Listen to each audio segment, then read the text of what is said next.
महाराष्ट्र सरकारच्या माध्यमातून आपल्या संपूर्ण जिल्ह्यामध्ये जी अतिवृष्टी झाली, ढगफुटी झाली, त्याच्यामुळे शेतकऱ्यांच्या मोठ्या प्रमाणामध्ये जमिनी खरडून गेल्या, पिकांचं मोठ्या प्रमाणामध्ये नुकसान झालं, अनेक घरांची पडझड झाली, अनेक जनावरंसुद्धा त्याच्यामध्ये वाहून गेली आणि त्यामुळं संपूर्ण जिल्हा हा अ, मदतीसाठी पात्र व्हावा, त्या सर्व निकष मदतीचे आपल्या जिल्ह्यातील सर्व तालुक्यांना लागू व्हावे म्हणून अगदी आम्ही सर्व आपले महायुतीचे काही आमदार असतील, मी स्वतः खासदार म्हणून असेल, अनेक शेतकऱ्याच्या बांधावर आम्ही गेलो, शेतकऱ्यांच्या नुकसानीची पाहणी केली आणि तशा प्रकारचे पंचनामे करण्याचे सक्त निर्देश प्रशासनाला आम्ही दिलेत. पंचनामेसुद्धा करून घेतलेत.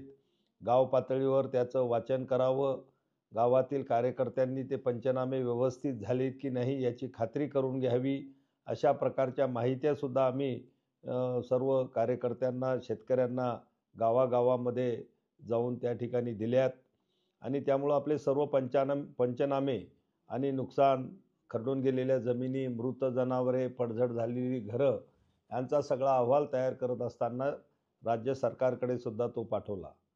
परंतु काही तांत्रिक अडचणीमुळं 9 तारखेला राज्य सरकारचा नुकसानग्रस्तमध्ये असणाऱ्या तालुक्यांचा एक जी-आर निघाला, मदतीचा जी-आर निघाला.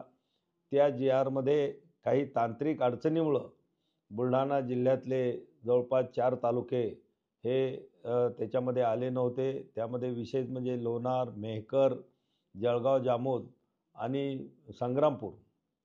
पण ताबडतोब हे आल्यानंतर अनेक शेतकऱ्यांचे मला फोन आलेत. काही विरोधकांनी उतावीळपणा करत आम्हाला ट्रोल करायला सुद्धा सुरुवात केली. परंतु मी मुंबईमध्येच होतो. त्या दिवशी मी आमचे जळगाव जामोद मतदारसंघाचे सन्माननीय आमदार संजूभाऊ कुटे असतील, मेहकरचे माजी आमदार संजयजी रायमुलकर असतील, यांच्याशी संपर्क केला. शेतकऱ्यांचे सतत फोन येत होते. ताबडतोब मी आपले जिल्हाधिकारी किरण पाटील साहेबांशी बोललो. जिल्हा कृषी अधीक्षक ढगे साहेबांना बोललो. त्यांच्याकडून आपल्या जिल्ह्याचे जे काही पंचनामे आणि नुकसानग्रस्त तालुक्याची माहिती शासनाला पाठवली होती, ती सर्व माहिती मुंबईला ऑनलाईन बोलावून घेतली आणि ताबडतोब आपल्या राज्याचे मुख्यमंत्री आदरणीय फडणवीस साहेब असतील, उपमुख्यमंत्री एकनाथराव शिंदे साहेब असतील, अजितदादा असतील, तिथले आपले मदत आणि पुनर्वसन मंत्री मकरंद आबा जे आपल्या जिल्ह्याचे पालकमंत्री आहेत ते असतील किंवा कृषीचे जे सेक्रेटरी आहेत, या सगळ्यांशी मी ताबडतोब संपर्क केला. त्यांना या गोष्टी लक्षात आणून दिल्यात की या बुलढाणा जिल्ह्यातले आमचे हे तार तालुके अतिशय पाऊस झालेला असतानासुद्धा शेतकऱ्यांचं नुकसानही झालेलं आहे. पण या 9 तारखेच्या जी-आरमध्ये त्यांची नावं न आल्यामुळं जिल्ह्यातील या 4 तालुक्यातल्या शेतकऱ्यामध्ये मोठ्या प्रमाणामध्ये असंतोष आहे.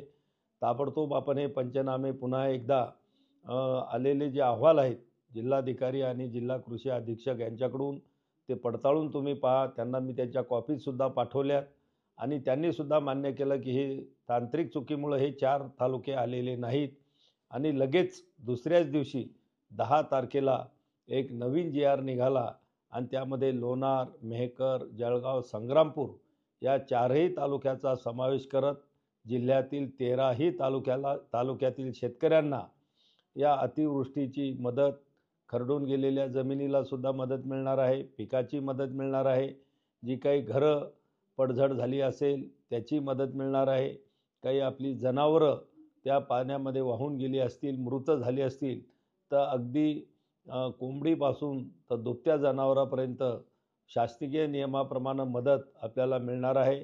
आणि विशेष म्हणजे या जी-आरमध्ये अनेक जुने शासकीय नियम बाजूला ठेवत राज्य सरकारनं भरीव अशी मदत शेतकऱ्यांना केलेली आहे. खरडून गेलेल्या जमिनीसाठी तर मनरेगाच्या माध्यमातून 3 लाख रुपयाचं विशेष पॅकेज दिलेलं आहे. पूर्वी 2 हेक्टरची मर्यादा होती या जी-आरमध्ये, ती आता मदतीची मर्यादासुद्धा 3 हेक्टरपर्यंत वाढवण्यात आलेली आहे.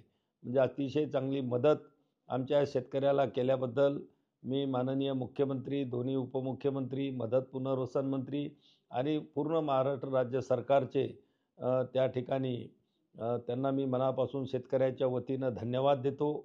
आणि शेतकऱ्यांनी सुद्धा विरोधकाच्या अपप्रचाराला बळी पडू नये.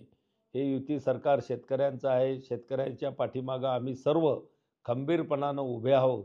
ज्या ज्या ठिकाणी शेतकरी अडचणीत असेल त्या शेतकरीच्या मदतीला आम्ही धावून जाणारे आहोत.